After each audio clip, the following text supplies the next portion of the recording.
प्रत्येक माणूस मी कसा सुज्ञ आहे किंवा मी कसा चांगला आहे हेच दाखवायचा प्रयत्न करतो, भले तो चांगला असो अथवा नसो. मित्रांनो, रामकृष्ण हरी आपल्याला आज त्याच विषयावरती बोलायचं आहे. हे 4-5 दिवस आपल्या चॅनलवरती व्हिडिओ नवीन पोस्ट होऊ शकला नाही काय कारणास्तव, त्यामुळे सर्वांची क्षमा या ठिकाणी मला मागावीशी वाटते. आता आपला जो आजचा व्हिडिओ आहे तो आपल्याला आज खास करून सध्याचं जी कॉन्ट्रोवर्सी चालू आहे गोपीचंद पडळकर साहेबांची आणि पवार साहेबांची आणि जयंत पाटलांची, आपल्याला थोडंसं त्या विषयावर थोडंसं बोलायचं आहे.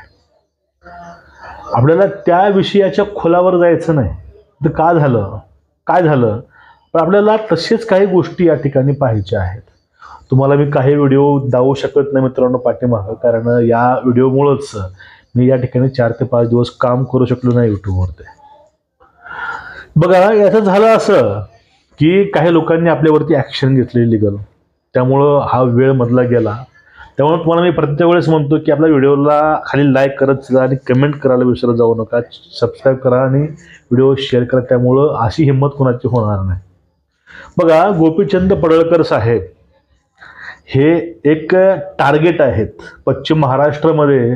तर कोणी टार्गेट असेल, टार्गेट फक्त गोपीचंद पडळकर साहेब आहेत, कारण गरीब घरातील गरीब कुटुंबातील एक तरुण सर्वांच्या डोळ्यामध्ये खुपत आहे. हे एक ज्या ठिकाणी दुर्भाग्याची गोष्ट आहे मित्रांनो. म्हणतात ना, प्रस्थापित विस्थापित म्हणजे गरिबांचं पोर वरी का जात नाही, याचं कारण म्हणजे हेच आहे.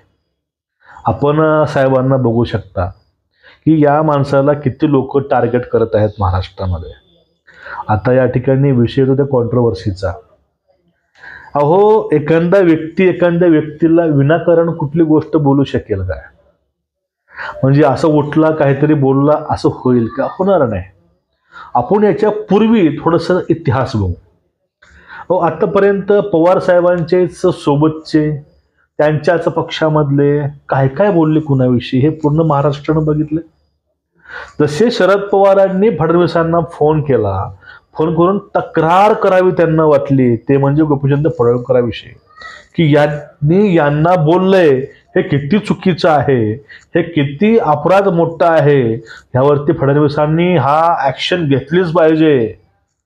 मग त्यांना सस्पेंड करायचं काय पडळकरांना यांच्यामुळं. मग ते त्यांनी फोन तिकडे फडणवीसांना केला. मग त्यावरती जे काही लिबरल मीडिया आहे, लिबरल विश्लेषक आहेत, यांच्या अंगामध्ये 7 हत्तीचं बळ संचारलं की आता पवार साहेब जागे झाले, आता पवार साहेबांनी मध्ये उडी मारली, आता पवार साहेबांनी मध्ये एंट्री केली. हे बघा, कुठलाही व्यक्ती कुणाविषयी विनाकारण काही बोलत नाही. त्यांनी ते बोलले असतील, त्यांचं पर्सनल काय आहे ते काय आपल्याला माहिती नाही, त्यांनी का बोलले आहे ते त्यांनाच माहीत. पण मी या ठिकाणी कन्फर्म एवढं सांगू इच्छितो छाती ठोकून, कुठलाही व्यक्ती कुणालाही विनाकारण कुठल्या गोष्टी बोलत नाही. त्या मागे काहीतरी कारण नक्कीच असणार. तर आतापर्यंत मी पडळकर साहेबांचे सगळ्या गोष्टी बघितल्या, फॉलोअप सुद्धा घेतलं, पूर्ण गोष्टी पाहिल्या. त्यामध्ये मला कुठंही वाटलं नाही की एक तरुण, एक मुलगा ह्या पातळीवर जाऊन अशा गोष्टी बोलतील. त्यांना मित्रांनो भाग पाडलं गेलंय. एखादा व्यक्ती पाण्यामध्ये बुडत आहे, त्याचं नाक पण दाबलं हातात, त्यावेळेस तो हालचाल करतो, पण तो गुदमरतो मध्ये. त्यावेळेस तो काही करून आपलं मुंडकं याच्या बाहेर काढून श्वास घ्यायचा प्रयत्न करतो. असंच काहीसं पडळकरांनी केलेलं आहे. त्यांना चहूबाजूने घेरून त्यांना गुदमरवण्याचा प्रयत्न केला होता, पण त्यातनं हे जाजावून बाहेर आले. आता विषय आहे पुढचा. अहो, राऊत कुठल्या स्तरावर जाऊन त्यांनी आरोप केलेले आहेत देवाभाऊवरती. ते कुठल्या भाषेमध्ये बोलतात, त्या केतकी चित्रेवरचा गुन्हा काय होता बिचारे, त्या मुलीवरती लोकांनी कुठल्या पातळीला जाऊन त्याने टीका केली. आणि ज्या पाटकर होत्या, पाटकरलाही राऊतांनी कुठल्या ज्या भाषेवर जाऊन त्याने बोललो, किंवा बोलताना राऊत असतील, ठाकरे साहेब असतील, किती पातळी सोडून पुढच्या लोकांना बोलतात. नारायण राणेविषयी, त्यांच्या मुलाविषयी बोलताना यांची भाषा कोणती असते. त्यांच्या इथं जवळचे भास्कर जाधव, ते काही काळ काँग्रेसमध्ये होते, राष्ट्रवादीमध्ये पवारांसोबतच, पण आता शिवसेनेसोबत आहेत. अहो, त्यांनी कुठल्या स्तराला जाऊन त्यांनी भाषा वापरलेली त्यावेळेची, याचा पण विचार करणार आहे का? काका त्यावेळेस उद्धव साहेबांना फोन करून सांगणार आहेत का तुमच्या माणसानं असं बोललंय म्हणून? किंवा ज्यावेळेस काकांचे काही लोक बोलतात त्यावेळेस काका त्यांना फोन करून सांगणार का तुम्ही त्यांना असं बोलू नका म्हणून? ह्या ठिकाणी तुम्ही राजकारण समजून घ्या. या ठिकाणी विषय हा बोलण्याचा नाही, या ठिकाणी विषय हा शिव्यांचा नाही.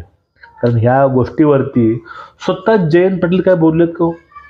यावरती जयंत पाटील साहेब सुद्धा शांत आहे. मग या दोघा नेत्यामधलं नेमकं इंटरनल गोष्टी काय आहेत कुणाला माहिती आहे का? म्हणजे मीडियाचं काम काय शांत राहणं काम आहे का नाही? पण या ठिकाणी शांत राहील ती हे मीडिया कशी, आणि या प्रकरणाला वारं नाही मिळणार तो काकाचा डाव कसा? मग याच्या माध्यमातून जी काही येणारं जे काही एक नवीन चेहरा आहे हा चेहरा कसा खाली दाबता येईल हा जास्त प्रयत्न यांचा आहे. पडळकर साहेबांची जी काही फॅन फॉलोइंग आहे जतमध्ये त्या एरियामध्ये ते लोक त्यांना देव मानतात. कारण काय त्यांना तो व्यक्ती आपलासा वाटतो, आणि तो व्यक्ती आपलासा वाटतो म्हणून लोक त्यांच्या पाठीमागं आहेत. तो लोकांचं काम करतो म्हणून लोक त्यांच्या पाठीमागं आहेत. मग हाच गोपीचंद नावाचा पडळकर या लोकांना आता नको वाटते, ह्याच्या डोळ्यामध्ये ते खुपतोय आणि त्याच्या माध्यमातून त्यांना चहूबाजूने घेरण्याचा प्रयत्न होतोय. त्यातूनच तोंडातनं हे शब्द निघाले असावेत. आपण या गोष्टीने विचार करूया.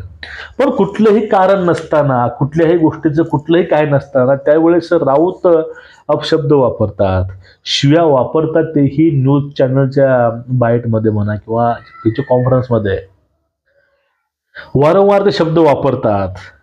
राष्ट्राच्या गृहमंत्र्याविषयी आपल्या आर्मीविषयी ते नाही ते बोलतात. मग त्यावेळेस यांच्याकडे तक्रार करावी अशी काकांना वाटली नाही का आतापर्यंत?